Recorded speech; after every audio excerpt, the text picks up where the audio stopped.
belki, utanırsan belki ettiğin haksızlıktan.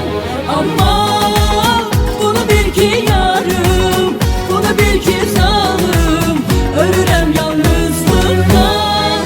Herden düşünürsen belki, utanırsan belki ettiğin haksızlıktan.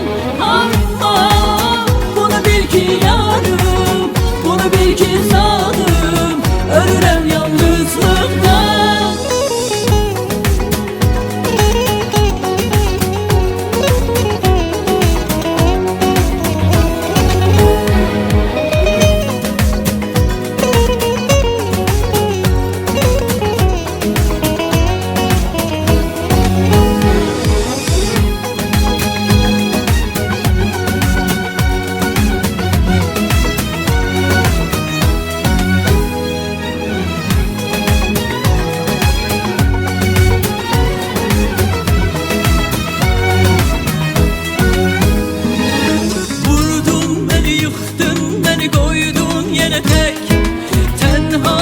Sensizliğe dözmez bu yürek.